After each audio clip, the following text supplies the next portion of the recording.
Okay, great, we'll get going. Just so everyone knows, this is being recorded. So anything that's said on this call will be recorded. If any of your members haven't been able to make it this evening, we will make sure it goes up on all of our media channels and on our YouTube platform. If you're not sure where to find it, speak to Emma Hartley, our media coordinator, or drop us an email, which is in your bottom left-hand corner. Okay, so welcome. My name's Karen. I'm the current BUSA chair, and I guess kind of bear with us with this. This was just an idea I had as a lot of my committee have been getting questions, asking us for advice, and this seems like a good way for a group of experts, no pressure to those who are speaking, can give some advice, and also you guys from your clubs can also share some thoughts you've been having and possibly some of the barriers you've been facing. So as you can see on the screen, just make sure if you have a question, you raise your hand, put a message into the chat box with your name and university. If it's a short question, pop your question in there too. If you want to respond to a question which someone else is asking, just put your name and university in and I'll invite you to speak, just like in the AGM, for those of you who were there. Okay. So, what are we going to cover this evening?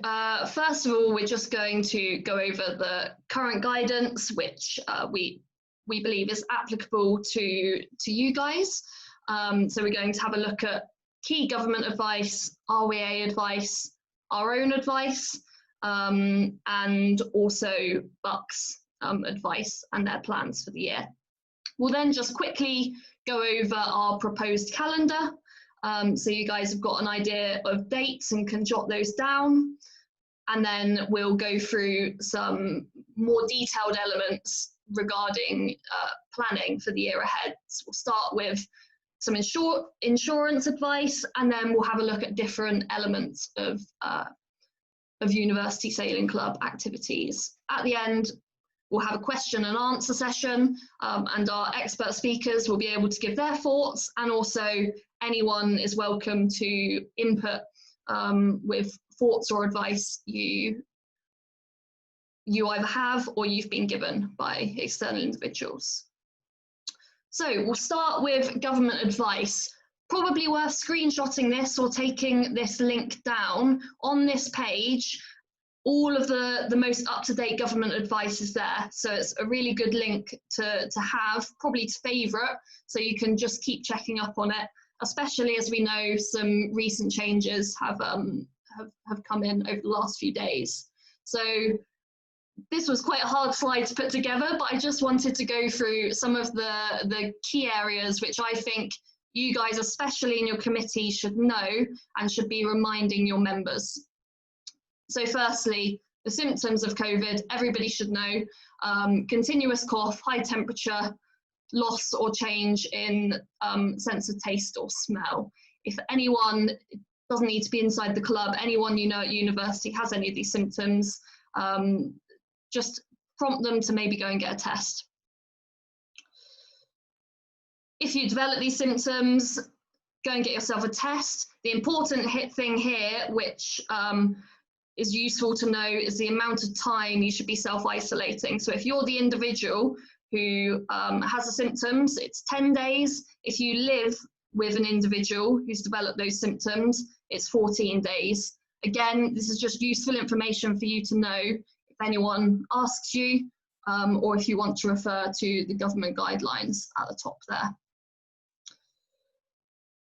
And then again, just useful information to know. At the moment, the guidance is washing your hands, covering your mouth, and as I come on to here, wearing a face covering. In some public places, this is something which we'll talk about a little bit later, but is sort of open to interpretation. And it's worth having a think in your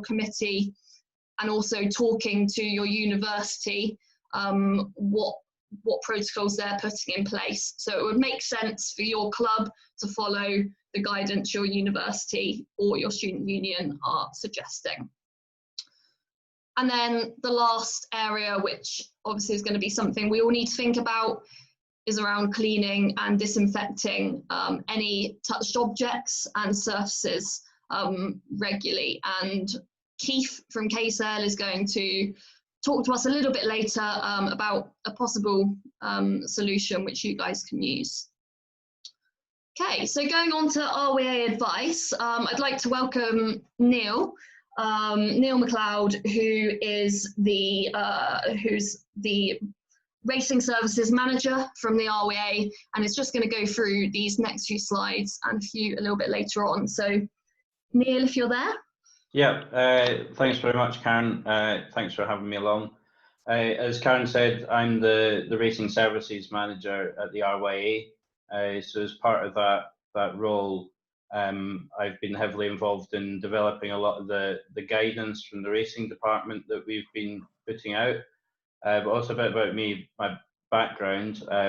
I came up through university sailing. I was heavily involved in team racing when I was at university at Strathclyde, and I still regularly umpire at a lot of team racing events. I'm sure I've met a lot of you at them, so I'd like to think I do kind of understand a bit about team racing and what your worries and concerns might be. Just to start off in this first slide, really all of our advice can be found through our Return to Boating hub. If you go onto the RYA website, you should be able to see this banner in the homepage, and if you click on that, that will take you through to the hub where you can find all our guidance. If you want to go on to the next slide, Karen. Really there's kind of 3 or 4 key pieces of advice or documents that is worth highlighting to you. The first one, RYA guidance on sailing and racing with participants from different households. That document is really for individuals about how they should be interacting in a boat, the kind of things you need to be thinking about if you're going to be sailing with somebody from out with your household. The second one, guidance on major events. That is really guidance for event organisers about the key things that you need to think about if you're looking to be running an event at the minute. The club guidance on restarting boating activity. To some of you this will be relevant, to others it might not be so much relevant, but it will certainly be relevant to your host clubs at the places that you're sailing, and I'm sure many of them will have worked through this guidance. And then finally, just to touch on a piece of the government advice, which kind of ties all this together, which has been put out by the Department for Culture, Media and Sport, is the Return to Recreational Team Sports Framework. So you may have heard in the news recently with the new restrictions coming back in, that gatherings of more than 6 are now banned from Monday, that it will be illegal to gather in groups of more than 6. However, there are certain exemptions to that. One of those exemptions is for organised sport. And what is meant by organised sport is sport that has been organised in accordance with this Return to Recreational Team Sports Framework. And so as part of that, if we move on to I think on the next slide. So I've moved the slides around slightly now, just so we'll talk about your specific guidance when we come to those areas. Sorry. Yeah. Okay. Well, yeah, we'll come on to that later then. But see if there are any issues that anybody wants to pick up on. If you've got any issues relating to racing and events, then please just get in touch with us in the racing department at the RYA. Or if it's for issues related to more day-to-day club activity, then either get in touch directly with your regional development officers who are there to help you if you know who they are. If not, we can put you in touch with them, or by directly to the sport development team at HQ who have developed the club guidance. It's probably also worth saying, Neil, for those of you who want to be put in touch with your regional development officer, our BUSA development officer, Iona Smith, will have all of their details and would be very happy to introduce you. So just send an email to our BUSA committee email and she can do that. Brilliant. So moving on to BUCS position. I don't know if Cleo is here. No, she was going to try and join. I am here. Brilliant. Hello. So I don't know if you just wanted to, I guess, say a few words. I've put a few key bits here up. Yeah, so from a BUCS perspective, I don't know how many students have been keeping up to date with our website, but we've mapped out return to play for BUCS as a whole. With regards to sailing and events, we have gone with running as normal for sailing as much as possible.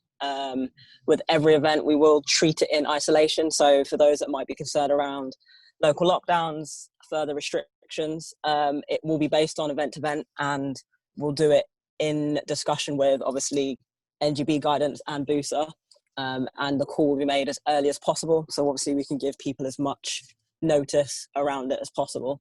But it is all about safety. If an event isn't going to be safe enough, then it is a discussion that we will need to have. So please don't worry that, things like that aren't being taken into consideration.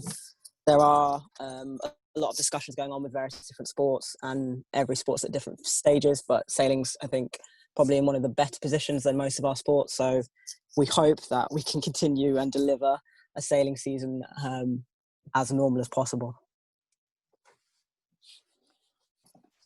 Brilliant, thanks Cleo.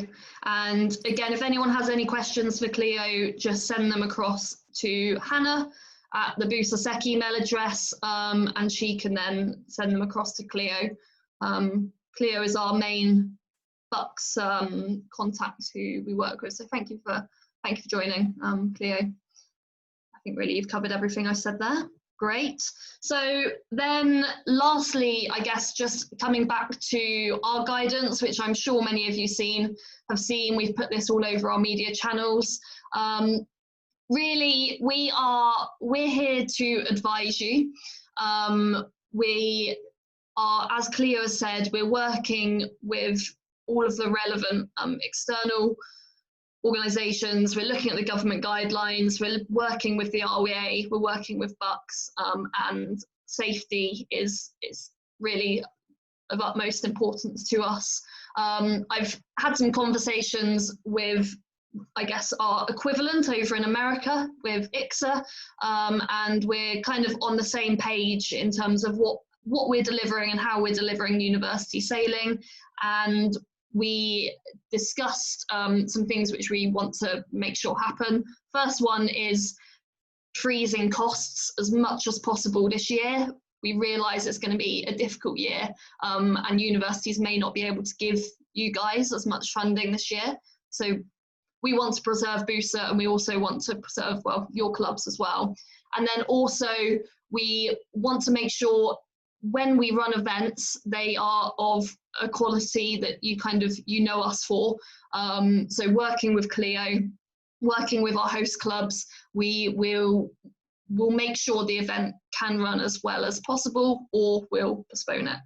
And again, we'll make sure we're giving you updates early as much as possible, but we do need to be flexible. And then I guess some simple advice, which again, I think we're going to touch upon as we go forward. All your decisions around starting activity, around events, around events you attend, this year in particular, to be honest, they always should be, but this year in particular, those discussions really need to be happening with your university, students' union, and the host club you're working with. And both of those groups will have been spending this whole period, I have absolutely no doubt, assessing the risks, assessing the practicalities. Your host club will want to be getting you back on the water and will want to be helping you, but you need to make sure, as you are a university sports club, you are also working with your university. And then the second point we're going to go over in the following slides, just to have a think about some of the things that may be barriers to certain activities and some maybe ideas that can help you out. And then lastly, with events, both putting events on and also entering events, we really strongly advise you to kind of wait until you know as much as possible that that event is happening before you're paying out money. Great. So moving on to our, I guess, seasonal information. You will be getting an email with a more in-depth version of this very soon, but some of the key dates there, again, screenshot this slide if you like, or note them down. We are expecting the Fleet Racing Championships to be able to happen. That's in collaboration with Brunel Sailing Club at Datchet Water.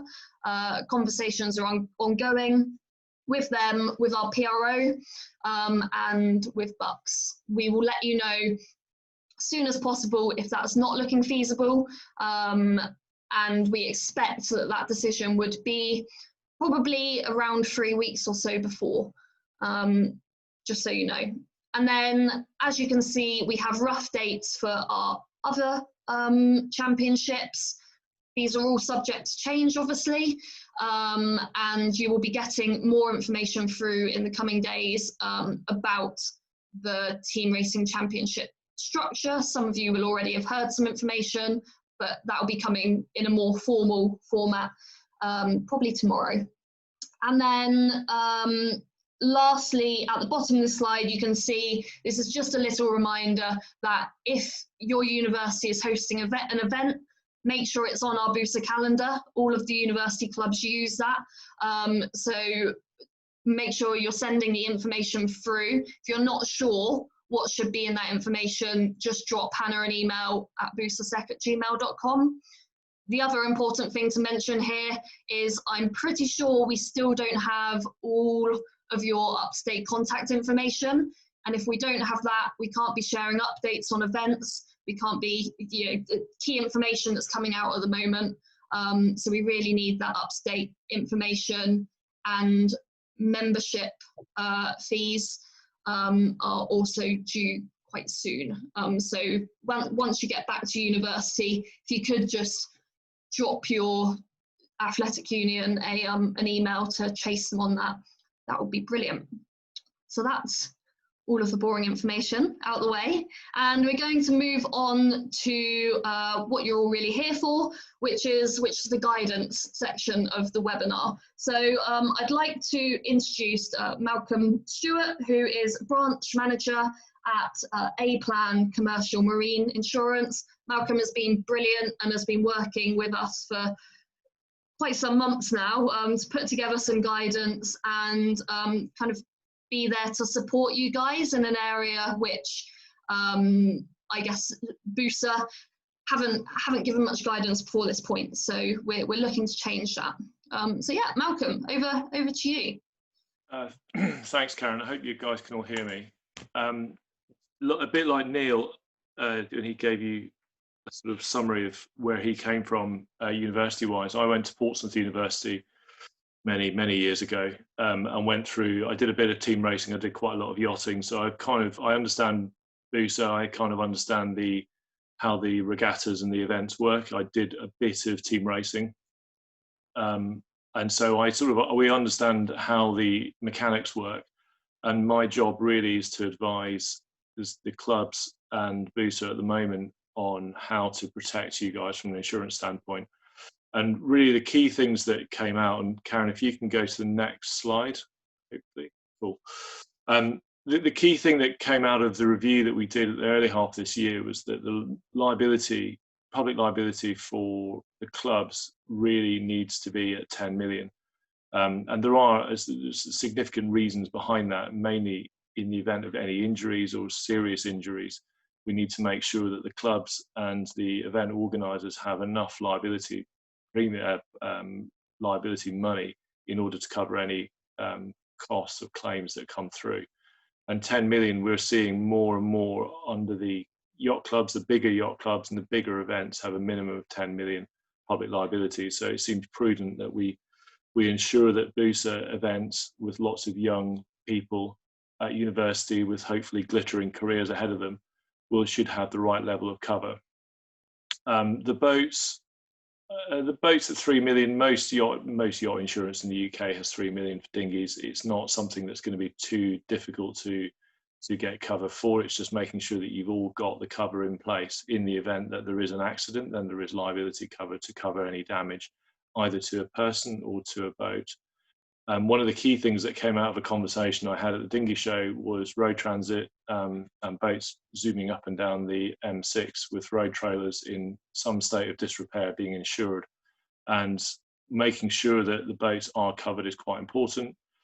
One of the other things that came out, one of the real reasons this all started, Jack Fennick gave me a quick call about a year ago asking about dinghies being used by other clubs. So and to making sure that there was insurance in place for other clubs using your boats. And again, we have got a policy which will cover that. And again, it's just making sure that the owner's permission has been given and received. And usually an email is acceptable from your insurance, from your university, either the president of the club to the hosting university, to say if you were taking boats there, then there is permission to use the boats, which then allows the insurance to be used, if that makes sense. Something that gets forgotten quite a bit is racing cover.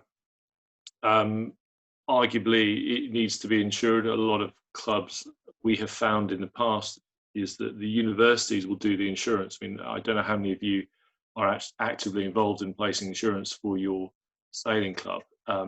Certainly back in my day, it all came down to the students' union who placed all the cover, and they tend to do a blanket policy which covers, you know, rugby, football, everybody, and it tends to exclude water sports, which is one of the reasons why this is really important, to make sure that the boats have actually got insurance cover and there is public liability which covers water sports. One of the key things of all of this is to make sure that you guys actually have cover, so if something does go wrong, then you are covered, and you, as in you, the clubs, the sailing clubs, and also the universities. One other thing under the boat policy that you should be able to do, or I would expect to be covered, will be the sails, the rudders and spares. Again, from a club's point of view, fundraising is always a challenge. I vividly remember trying to raise funds for new boats, and making sure that the items that you have got are adequately secure is quite important. So to making sure that they're protected. And again, sails are consumable, but they have value. Rudders and key things are the spares, you know, spare boom, spare mast, they all need to be kept somewhere locked. We've all been in dinghy yards where stuff is just lying around the place and anybody can stroll off the street and swipe them. I don't think it's as much of a concern with the universities, because normally you should have lockables. You should have somewhere lockable to keep your spare parts, but just make sure that there is insurance in place for that. And the employer's liability, it sounds a little bit dramatic, but we always cover volunteers under employer's liability, which means that in the event that there's an injury or there's any issues and they get injured while volunteering to help run the events, they have the same cover as an employer's liability policy, which in this particular case, it's things, I mean, the key ones are really mark layers, you know, officer of the days, race committees, where they might get injured in the event of a load of boats piling up onto a committee boat, or a hand getting caught in a winch while raising marks, while lifting marks at the end of the day, or anchoring boats. Sort of high risk activities, which after a long day on the water, things do happen. It's just making sure again that you guys are protected. Now, this all sounds a little bit, it can sound a bit daunting. Insurance is fairly straightforward as long as we apply common sense. And in this particular case, this is a fairly straightforward, fairly basic level of cover, which is easy to get. From your point of view, Karen made the valid point that most of this should be directed at the university or the students' union or the athletics union, or however university is structured. They will be the ones that they should have this cover in place. And if they don't, we can have that conversation with them on your behalf, because it comes down to just making sure that you guys can go out and do your activities and you're adequately protected. And one of the things that I think one of the conversations we had originally with BUSA was that if you have questions and you don't want to talk about it tonight, then give us a call. Hannah's got my contact details. You can either drop me an email or give me a call on the mobile. I'm quite happy to have a chat. I sail a lot, so I understand the practicalities of it. I also understand the cost of insurance, as you can probably imagine, and I understand that not all clubs have lots of money, and we need to find ways of making sure that you can be adequately protected. And if that requires us to have a chat to the athletics union or the sabbaticals or whoever is running the clubs to say, look, this is what you need and this is where you need to find it, then we're quite happy to do that as part of what we're doing with BUSA moving forward. So I think there's a question, the Q&A at the end. So if you've got any questions, immediate questions, then shout out. If you want to sort of mull it over and drop me an email next week, then please do so. My contact details, I think they're on the website. They're around somewhere. You can certainly get hold of me.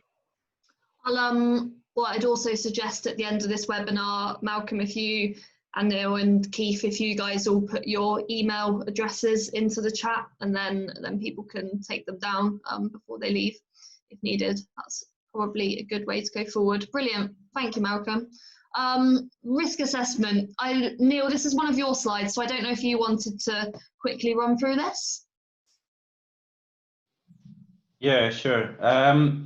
So as part of the return to team sports framework, which I was talking about earlier, and the guidance that we've put out as the NGB to support that, there is a requirement to develop a written COVID-19 plan for any event that's being organised.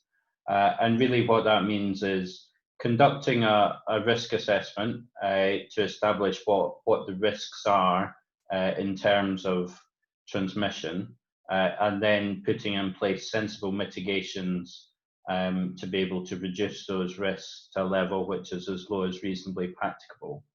Now there's kind of really three key things I've highlighted two here in this slide, but there's three key things that need to be considered when doing a risk assessment for COVID, and they kind of are, they call them the three variables of transmission, which consist of droplet transmission, which is essentially the proximity. So think about your the way in which people are going to move through the site and then sail or be volunteers. So how close are people going to be to each other for each stage of your operation? How long are they going to be in close proximity for? And if you look in our guidance document, you will find there's a flow chart in there which goes through helping you to assess the risks associated with that. There's then what's called fomite transmission, so that is through common surfaces. So that for that you should be considering all the possible touch points that people are going to have, and this is something that's going to be particularly key, I think, for looking at team racing events where we're looking at potentially doing changeovers and shared boats. So really identifying what are the touch points and how can we adequately clean them to mitigate the risk of transmission between people. And then the third one, which isn't on here, but is thinking about the population. So how many people are going to be at the event? Do any of them have any underlying health concerns that we need to be aware of, or are we advising people, to take consideration of their own health, whether they want to come to the event or not? So really, for your own events, you need to do this risk assessment for yourselves, but there is that table there in the RYA guidance on mixed household sailing. Use that as a basis, use it as a guide, but that just picks up on some of the key points, and depending on the specifics of your event, you might have more that you want to think about. But really it's about determining what changes you need to make to what a normal event would look like in order to mitigate the risk, and then being able to adequately communicate that to all participants. Brilliant, thanks Neil. So we're going to run through, I guess, three key areas we had a chat about and thought this would hopefully encompass most of the areas which you guys are probably thinking about in terms of starting back up again. Feel free here, if under any of the points you have thoughts you'd like to add, you'd like to share. I'd really like this to be interactive as much as possible. So these are things I know all of your clubs will have been thinking about. So yeah, please do give your thoughts as you see necessary. So the first area we're going to have a quick look at is considerations, kind of just getting up and running again.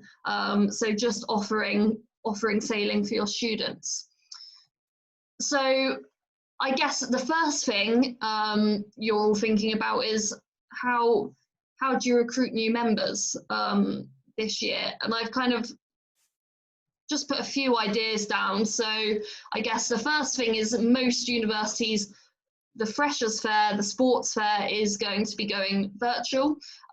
So just having a think about how you're going to be doing that recruitment drive, the kind of content you're going to be putting out, and making sure that draws people in. And then I guess also thinking about what your initial offer is.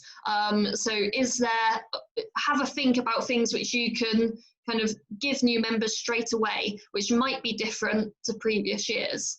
And it might be worth talking to other uni sports clubs, maybe other uni water sports clubs, collaborating with them possibly, and just seeing what their thoughts are. Just seeing. Yes, okay. Iona's just put her email address in there regarding our point earlier.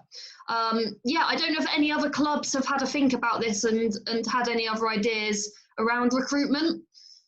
If anyone's doing anything different to what I've put down there. I'd also suggest using your Instagram channels, using your stories, and as I'm sure you all know the our tag. It's BUSA Media.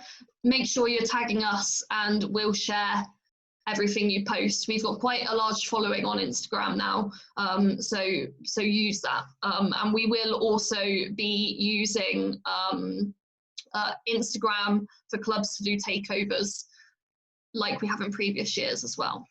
Okay, if nobody has anything else to add on that one, we'll move on. So I guess another area to think about is planning in advance with the changeable guidelines. Key example of this is the changes this week that have come in. I don't know, Neil, Malcolm, Keith, if you have any ideas on this, but I thought it's really important to kind of set an early precedent on what you're trying to achieve within your club, have really clear communication, and also it's a really good opportunity. I think it might have actually been Jack Fenwick speaking to about this.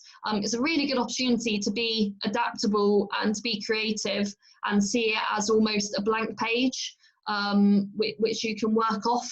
So see it as a positive opportunity to possibly change what you're offering this year. And we'll go through a few options regarding team racing and normal activities a little bit later. Does anyone else have anything to add there? Yeah, I mean, I definitely echo what you just said about willing to be flexible and try new things. Certainly at the RYA, we've necessity is the mother of invention, and we've found a lot of stuff which we've been forced to do over the past 6 months has actually worked remarkably well. It's often things that we've been thinking about trying for quite a while, but there's been resistance or we've never quite had time to do it. And actually now that we've been forced to do it, we've found that they have been really good. And so I'd certainly encourage clubs to try that. On the planning to being able to deal with changes, and what we're advising within our events guidance is you try and work out a timeline. So work back from when your event is and try and establish some kind of go no go decision points. So you've got what you want the event to look like, and you've maybe got a couple of scenarios around if this changes or that changes, what does that look like for the event? And then try and establish how long do you need to be able to implement those changes. and that should help you to build up a timeline from which you can then make your decisions about whether you're proceeding with the size of event you've currently planned, or if you need to upscale or downscale, or if it's just too late and you have to cancel. And I think also, Neil, that that doesn't just need to be for events. I think that's good advice for just planning for sessions. And it's probably around now you want to be having a think about that timeline, things that need to be in place to offer those first sessions for students as they start back at the end of September, start of October. So I guess another area which, from talking to some of your clubs, has come up quite frequently is concern around funding. So I know many of your universities are cutting funding to sports, which is perhaps sadly expected with the losses which many higher education institutions are going to be facing. So I just had a little think and spoke to Iona, our development officer, about possible other avenues, and it's worth this year just thinking kind of bigger picture and looking beyond your university, beyond your normal funding streams, looking at sporting grants, using expertise outside the club. That might be through the RYA, it might be people within your university, but I think the main point there is be proactive and actually have a look at some of these other options you perhaps wouldn't have normally. Yeah, does anyone else have anything to add on that one around funding? No, okay. And then I guess the other area again that's come up from discussions I've been having with your clubs is team trials, which are of course going to be extremely difficult to run with current guidelines because of needing to change boats, change helms and crews. So it might be worth, again, just reiterating what we've said before, be adaptable and have a think about how you can do these things maybe slightly differently. Captains, it's not all on you, so have conversations with other captains in your area. There's going to be a captains meeting coming up in every BUSA area soon, which your area chairs will be organising, and also talk to your committees, make it a team decision on how you're going to do that. So it may be adjusting the format to run trials over several weekends so there's less changeovers. Yeah, just worth thinking about flexibility. I can see something's come up. Okay. Yeah, I don't know if any other clubs have had a think about team trials and have thought up any ideas you might like to share.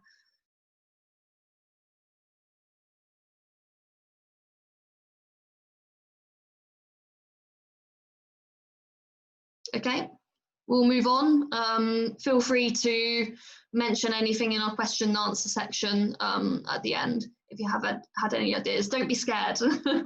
This is, yeah, an open forum. Okay, so I guess the other big area which everyone's thinking about is sailing fireflies. So of course we have this multi-household advice from the RYA, which is fairly vague in terms of what boats it specifies. So there are still things we need to be thinking about.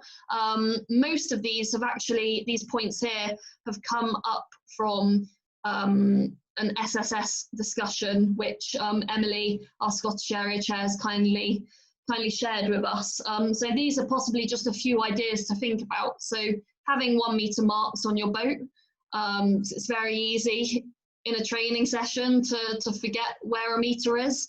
Having a think about changing the rigging possibly, or changing how manoeuvres are carried out. So for example, your crew facing forward in tacking and jibing, if possible. Might be worth thinking about session length, which is another area that comes up in the RYA risk assessment table. So potentially, normally you might spend 3-4 hours on the water at a time. Might be worth splitting the day into 4 sections as opposed to 2. and having slightly shorter sessions maybe. Again, as I mentioned at the start, use of face coverings is going to vary from club to club. I would suggest you are guided by, as I said, your university advice. If it's anything like my university, we've been getting daily emails with the COVID plans, and then also your host club. So those, as I've said, and we'll continue to say, those are your two different groups who we all need to keep happy, really. And then also, if you normally man your own safety boat in your sessions, it's worth having a think about how you're going to do that, the crew you're going to have in it, and I'm pretty sure there's some advice in the RYA Return to Sailing document on that. And then just considering the number of individuals using each boat, so it may be once you've selected pairings, that pair has one boat for the whole year as much as possible. Again, does anyone else have anything to add on this? Neil, Keith? Karen, can I add in? Hi everybody, this is Keith. Just one that comes in there that perhaps people might find useful, that a number of the schools are looking at, particularly where at school level where they have sailors within the same year group who are working in the same bubble. They are looking at how they can bubble boats and how sailors may be either from their households or so on and so forth actually in the same bubbles. Now it may mean for some of you that perhaps your helm crew pairings may need to adapt or maybe influenced perhaps by actually those bubbles that you are already in and how those can be related back to your sailing sessions. Yeah, that's good advice. Thank you. Neil, do you have anything else to add from your perspective? I think you've covered off pretty well there, Karen and Keith. As you said, there's plenty of advice around the various RYA documents and a lot of the videos that are available on YouTube around safety boats. It was certainly something that a lot of the clubs were wrestling with right back in May and June when we were first allowed back out in the water. So there's a lot of people who've worked through those challenges. So please don't feel that you have to struggle your way through them when there's already been plenty of people that have done it. Great. Okay, so the next area, considerations hosting an event involving competitors from other university clubs or UK sailing clubs. So this is going to be a key area for many of you. Again, we've had a little think, put a few slides together, which we will cover now. So Neil, these are your slides if you wanted to take us through this slide. Yeah, I think these are just what I picked out as some of the key things which I thought were going to be particularly prevalent for team racing events in particular. So thinking about how do the teams get to the venue.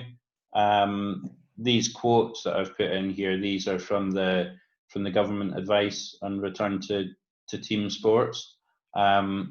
So obviously the guidance still is that we shouldn't be sharing vehicles with those from outside our household or support bubble. Normally we might all cram into 2 cars or a minibus, so perhaps we're not going to be able to do that at the minute. Team racing is a large amount of team racing is hanging around on shore between races, and obviously the season being what it is, it's going to be during the winter. So where are teams going to congregate when not racing? With the changes to the regulations now as well, it's going to be more important than ever that when we are shoreside, we're making sure that we're staying in groups of no more than 6. Also, there can be multiple groups of 6, but we shouldn't be gathering. So really we're going to need to stick in our teams and not have too much interaction between teams on shoreside. And think about where are you going to put people. Is the clubhouse at your venue open? If so, what's its capacity? You know, often we're at small venues where if it's bad weather, everyone's crammed inside trying to get around that 1 3-bar heater in the corner. So that's not going to be possible at the minute. So do we have to reduce the capacity of the event to allow more spacing? Thinking about how do we clean the boats between use? You know, obviously normally there would be lots of changeover. There would be a changeover every race. So how do we manage that? Can we minimise changeovers so that they don't happen so frequently? What kind of cleaning protocols can we put in place so that we can manage changeovers, and how do we do that safely? And then finally, I think also thinking about where do we stay overnight? You know, often at university sailing events, you would all be crashing on another student's floor. The government guidance at the minute is that we shouldn't be staying overnight in groups of more than 2 households. So perhaps the normal accommodation arrangements aren't quite going to work. So what else can we do? Either do we only do 1-day events, or does your sports union or athletic union have extra money where you can afford to book into hotels, or are there other things that we can think of to avoid those challenges? Great, thanks, Neil. And then Keith, most of you know Keith, but by further introduction, Keith is the founder of KSAIL, who we're going to be working with quite closely this year. I'm sure everybody has seen him on the circuit, has helped BUSA for years, and has coached and spent a lot of time team racing. So just some suggestions which you suggested, Keith. I don't know if you wanted to run through these. Thank you, Karen. I think quite a lot of these came from Neil, but there are some really quite good ideas out there as to what does team racing have to look like. We've all got very used in the last few years to having great big social amazing events where we have 100 of us with 18 boats, and we have a weekend of absolutely brilliant fun racing. It's not really within the spirit of where we're talking at the moment, and therefore actually what are the things that we can do that help us manage and reduce the risks within the context of what Neil was saying earlier.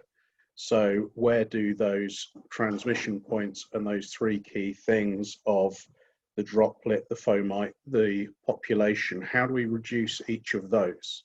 So do we have to have the same number of teams attending our events? Yes, that has an impact perhaps on your financial concerns and your financial benefit from organising and hosting a really big event, but perhaps that's not necessarily the main focus of the year. Perhaps we could, for example, you could look to have friendly matches between you and the next door university, such that there is your first team and their first team at your venue, and your seconds and their seconds perhaps move across to their venue, and actually you have a head-to-head where people don't just sail different boats, they just sail the same boats all day, and maybe you have 5 or 6 races, if not 10 or 12 races in an afternoon against the same team. Perhaps you could think about doing some random pairs racing. For those of you that haven't done random pairs, it's much more individually focused, where you have one boat, well, you have 2 boats to a team, but each boat works independently of each other. So pair A and B might sail pair C and D in race 1, but pair A and C will race B and D in race 2. So everybody gets to sail a different set of teams as they go through. So there's lots of different ways there that you can reduce the changeovers, reduce the management of the need on the boat. So reducing your population as one in terms of just sheer numbers, reducing the changeovers within the boats, perhaps by thinking about the different formats that you've got there, either in event terms or anything else. But then again, coming back to that idea of, if you do want to do more of that, how can you either A, manage the shore side of things with the club that you're hosting it with, and also then ensure that the equipment is cleaned and sanitized between each use. Now, I'm not going to make this a sort of a marketing thing, but I've got a new product coming out next in October, which is a spray-on cleaner and sanitizer, which is a little bit eco-friendly, and we've sort of ticked a lot of the boxes in terms of being able to use it just on boats, and it's pretty safe to use in watercourses and so on and so forth. So we think we've got some of the solutions and some of the things that can help you out on that. It's not the only solution, and so there are other options out there and other things that you can do and that you should do to help you get back to that. Karen, can we go back to the previous slide, perhaps even the one before? Oh, no, the next one, sorry, one too far back. So this one is very much Neil's slide and sort of links off there. So those cleaning is obviously going to take time, and actually cleaning boats between races, between changeovers, is just going to reduce the number of races that everybody gets to do.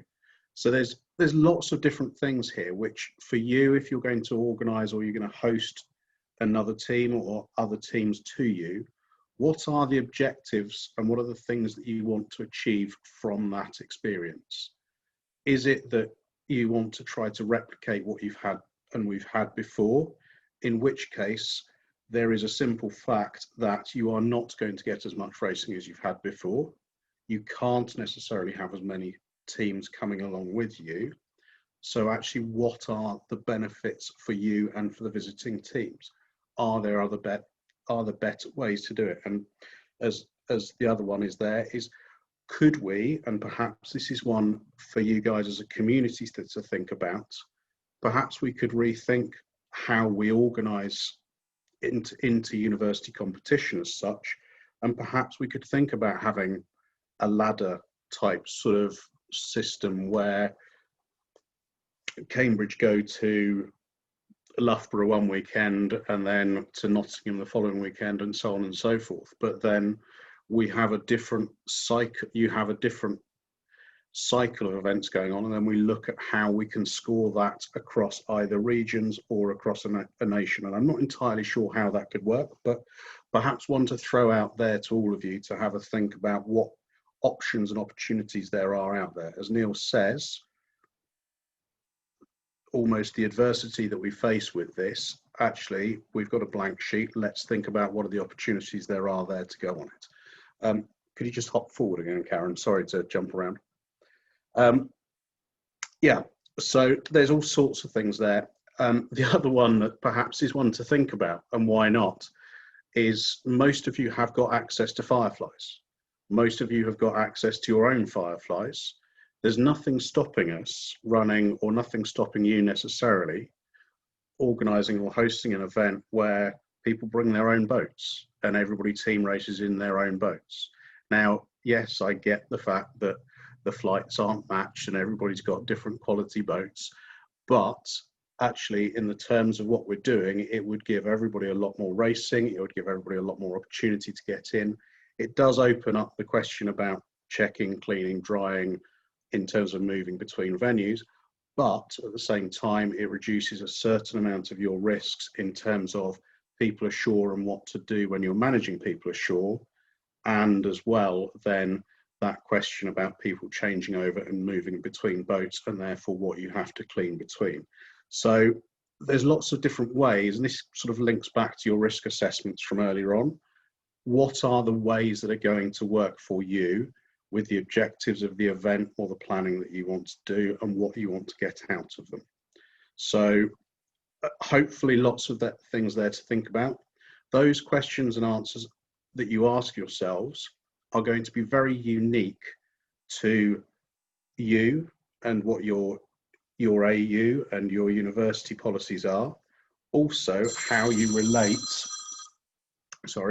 how you relate and the relationship you have with your club, and actually the club that you share your facilities with. What are their expectations of you, and how are you going to integrate with their COVID procedures and their understanding of what their expectations are, such that they are going to help you and assist you in achieving what you want to achieve. Karen, I can't remember what comes next other than the advert. So do you want to skip beyond that one? And then I think that's probably me done, or I'll take questions, or Neil, Karen, if you've got anything else to add to that, really. I think that's everything from me. Thank you. That was really comprehensive. We can, like I said, after we've gone through this last area, anyone can throw any questions at us and can try and answer them. Neil, was there anything else you wanted to add? No, I think that probably covers it for now, and we can come to any questions later. Brilliant. Okay, so I guess the last area, which we've had a little think about, is considerations for you when you're attending an event elsewhere hosted by another club.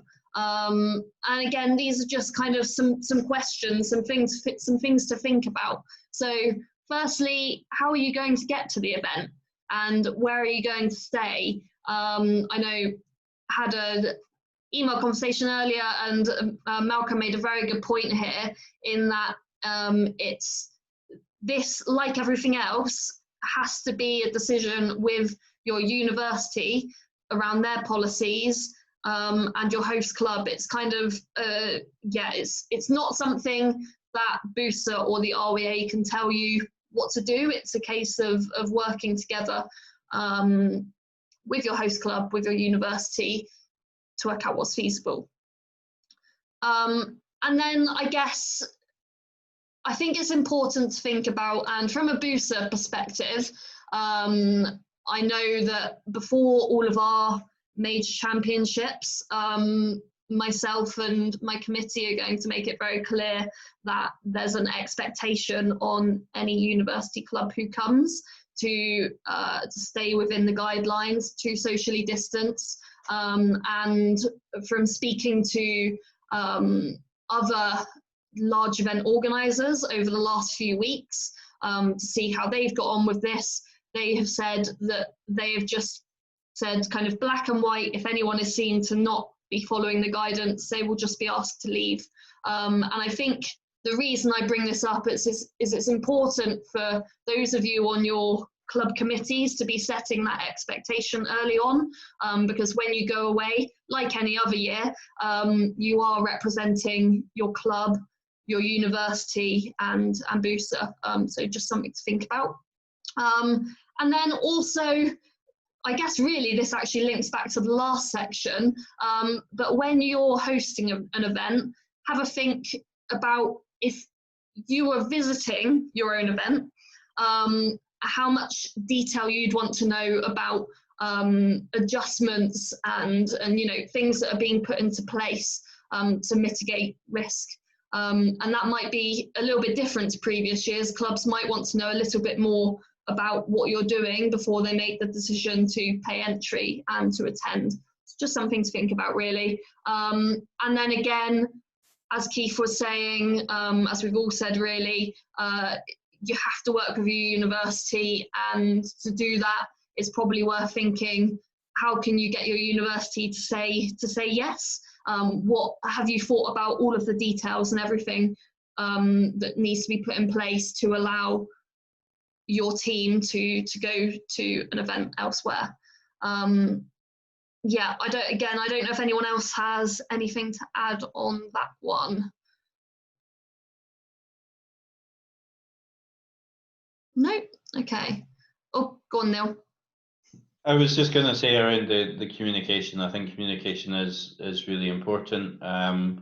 There's a lot of people who are still quite nervous about COVID, and being able to be really clear about what mitigations we're putting in place and what changes we're making will help make people feel a lot more comfortable about coming to your event or your session. And we'll be making sure all of the things we're doing for our major championships are communicated as well. So we will do that for you as well. So I guess just in summary of those main points, I've brought this slide together, and then we can take some questions and answers and see what you guys have been doing so far. So I think we've all said this more than anything else. You need to work with your university, your student union, and your host club. I've been asked a few times over the last month, can you tell me what to do? And myself, definitely not, but BUSA or the RYA are not able to tell you what you should be doing, because every club is different. And with us, it's not even just the club, it's the university, the host club, your own club. So what works for one club may be completely different to another. It's also worth saying that for when we share what different clubs are doing later, and discussions you have in your captains' meetings, just because one university is doing something, if you don't think it's right for your club, that's okay. As we said, it's a chance to be creative and see what works. So second point is health and safety is always important. However, there are more challenges and different emphasis on various aspects this year. So do you have risk assessments in place? Have you looked at the RYA risk assessment? I would suggest your club should have a health and safety officer, or someone within your club should take on that role to be having those communications, communicating with your university, communicating with your host club. Are you insured? Malcolm ran us through what your insurance should cover. This webinar will be uploaded later, so you can check back on what you need, and the guidance document we've put together with A Plan is on our website document pages, which I'm pretty sure has also been emailed around, but again, we can email that to clubs again as needed. So just make sure you know what your insurance policy is, if it's up to date, and if it actually fits within kind of the guidelines we've spoken about. As Malcolm said, you may well just be under a generic insurance policy that doesn't actually cover sailing or water sports. So this is the time to check that. And then, as we've all alluded to, we're going to all need to be really flexible this year. Can you alter your sessions? Can you alter the events you attend, the events you host? They could be one-day events. Have a think about the league idea.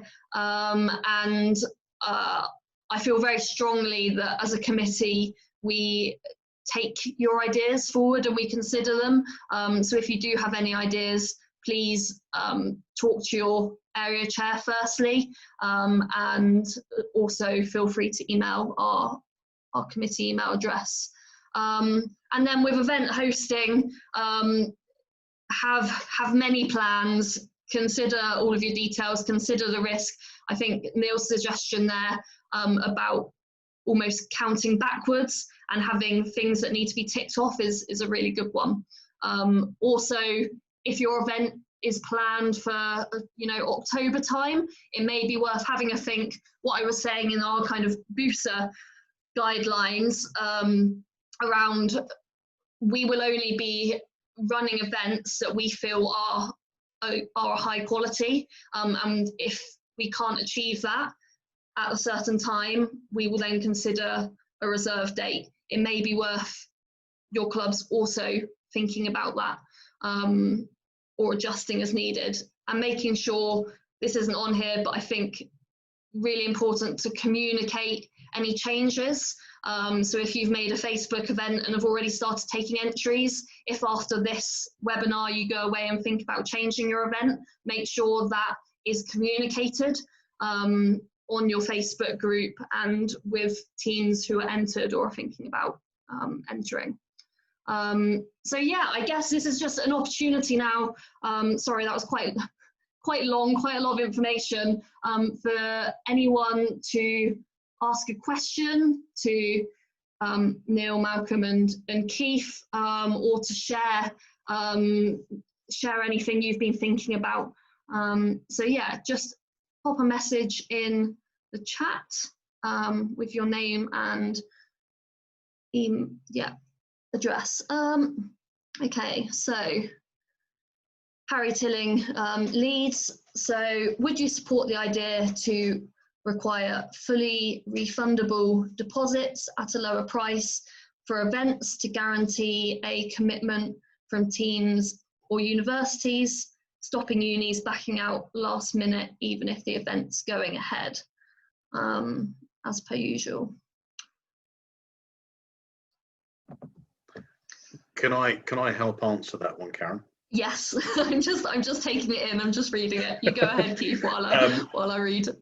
Harry, that's a really good question in general terms, and I think that's it's one that generally we've all faced a challenge, as we've all seen as a challenge over the last, well, for as long as I've been involved in team racing. I think how you choose to word your notice of race in that sense is key. There is some guidance within the RYA documentation as to how you could word a suitable clause within your notice of race that allows you to refund some or part of the entry fee at various points leading up to the event. Similarly, if you are going to find that teams are withdrawing, you don't want to lose out in terms of some of the costs that you may have already experienced. There is the advice out there. It's worthwhile, if you are organising something, making sure that you run your notice of race past the race officer with your club and seek the advice if you need to from elsewhere, just to make sure that the wording that you've got is A, clear to the people that are wanting to enter, but B, also makes sure that you are not going to be left, let's say, up the creek without a paddle at some point, either as the host or, just as importantly, as a team coming to an event, knowing where they stand with the event. So it helps everybody all round if we're very clear. There is guidance out there, but make sure you seek advice if you're not entirely sure, and certainly the people that would help you at the events will help you as well with that side of things. Neil, you might want to say more on that.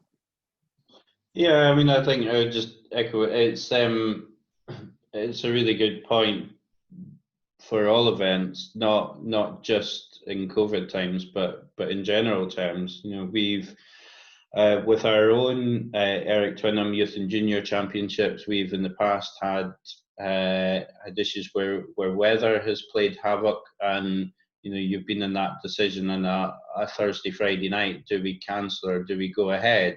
And often at that point, you, as an event organizer, you're at the stage where you've actually committed a substantial proportion of your event budget. Okay, if you cancel on the Saturday morning, you might not have any fuel costs, but you've still paid to get all your volunteers on site. You've still paid for a lot of food. You've got a lot of expenses that you've committed, and so you might not. Teams will be demanding that they want a refund because they haven't had any racing, and that can leave you in a difficult position as an event organizer. So I would certainly encourage any event organizer to think carefully about what sort of cancellation terms they think are fair for both themselves and for teams that are entering, and make that really clear in the notice of race.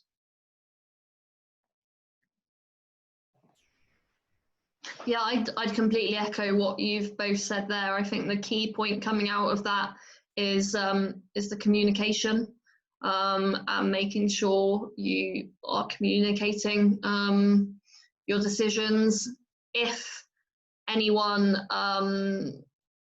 is looking for support on their notice of race and isn't able to get that from the individuals who are involved, as Keith suggested, feel free to get in touch with any of us, the three of us, and we can put you in the right direction of someone who can help out with that. Yeah, are there any other questions? Patrick, UEA, said, do you think masks / face coverings will be required for use on the water at some events? I know some clubs are bulk buying and we are considering if this is worth it. I'll start with my thoughts on this, if that's okay.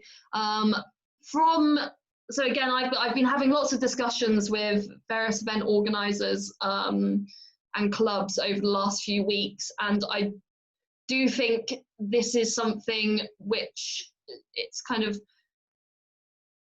suggested in certain circumstances by the government, and it's quite open to interpretation.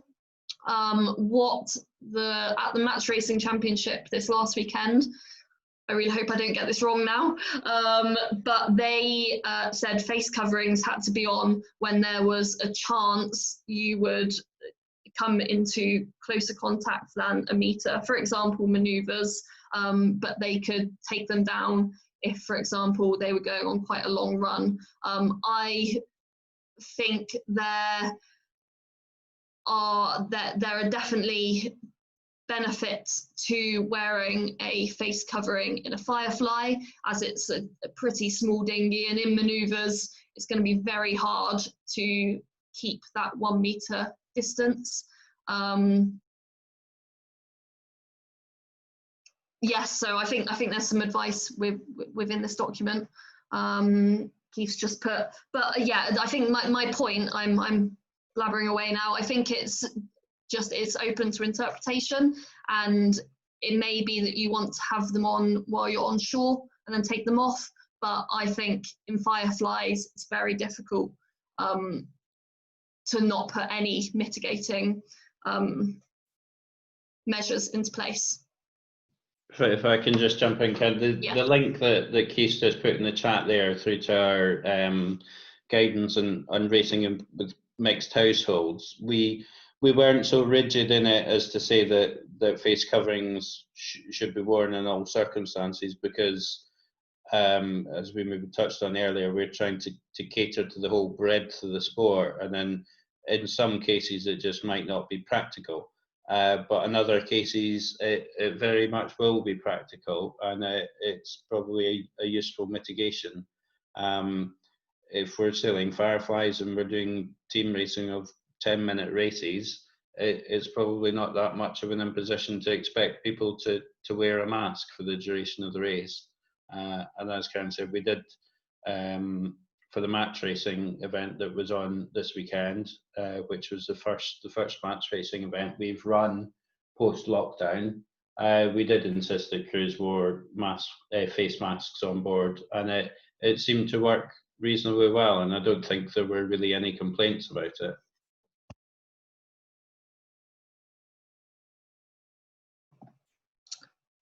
Great. Does anyone else have any questions or want to share any thoughts or anything you've been thinking about that other clubs could maybe help with?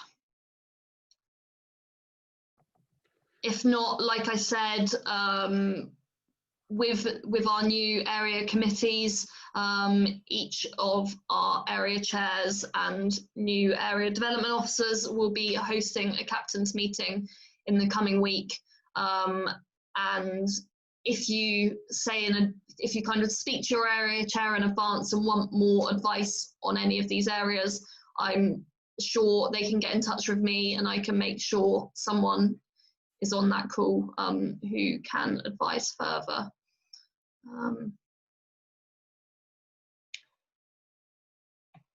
If not, I think we've covered most things. Just to let everyone know, we are starting I guess, a mini webinar series, and hopefully all of these webinars will be really useful for all of you. The first one's going to be on encouraging beginners onto the water, some general advice, and then covering COVID concerns. And then Keith will be coming back for the second and the third around firefly maintenance and making your team racing event a success. Great, I think that's everything. Thank you everyone for coming. Like I said, this will be recorded. This has been recorded, and so we will email it out and get it onto our media channels soon. Thank you, Neil, Malcolm and Keith for coming, and Cleo. It's been really helpful. Brilliant.